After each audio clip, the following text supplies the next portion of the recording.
Middle east, जहां हर दिन हालात और खतरनाक होते जा रहे हैं, अमेरिका ने अपनी सैन्य ताकत झोंक दी। एयरक्राफ्ट कैरियर से लेकर स्टील्थ बॉम्बर्स तक जंग मैदान में उतार दिए।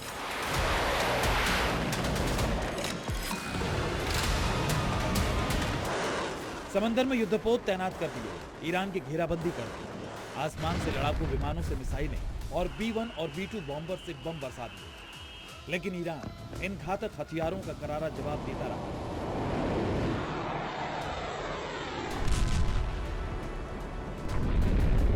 अमेरिका का लक्ष्य था supreme leader Ayatollah Ali Khamenei को मारकर अपने मुताबिक सत्ता चलाना, ईरान की सैन्य ताकत को खत्म कर उंगलियों पर नचाना। इसके लिए ट्रंप ने 28 फरवरी को ईरान के खिलाफ ऑपरेशन फ्यूरी शुरू करने का आदेश दिया। अमेरिका के साथ इजराइल भी पूरी ताकत से मैदान में उतर गया। दोनों देशों ने मिलकर ईरान की कई सैन्य ठिकानों को निशाना बनाया। तेल डिपो, मिसाइल साइट्स और कमांड सेंटर पर हमले किए गए। रणनीति साफ थी, तेज, सटीक और निर्णायक वार।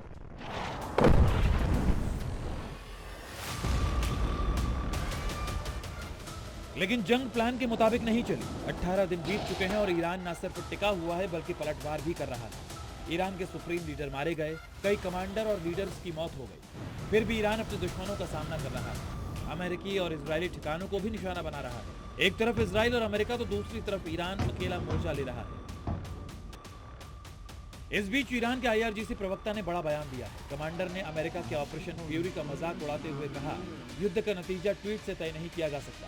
इस युद्ध का नाम ऑपरेशन फ्यूरी के बजाय फियर रखना बेहतर है।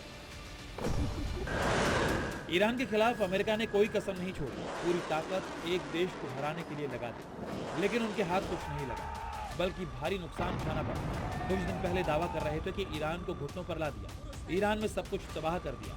अब तो वो खुद ही कहने लगे हैं कि वो जंग नहीं चाहते।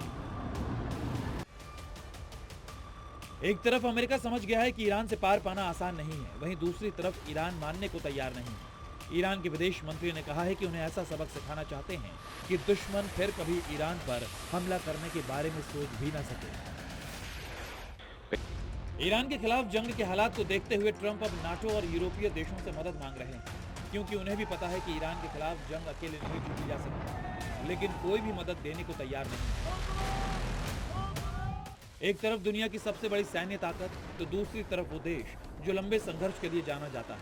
सबसे बड़ा सवाल, क्या ये जंग यहीं रुकेगी या पूरे मिडिल ईस्ट को अपनी चपेट में ले लेगी? फिलहाल आसमान में धमाके हैं, जमीन पर तनाव है और दुनिया की नजरें इस जंग पर टिकी हुई हैं, क्योंकि इसका असर सिर्फ 2 देशों तक सीमित नहीं रहेगा, बल्कि पूरी दुनिया की राजनीति और अर्थव्यवस्था को प्रभावित कर सकता है, जिसका असर दिखने लगा है। इसी वजह से कोई इस जंग की आग में नहीं कूदना चाहता। ब्यूरो रिपोर्ट, जी मीडिया।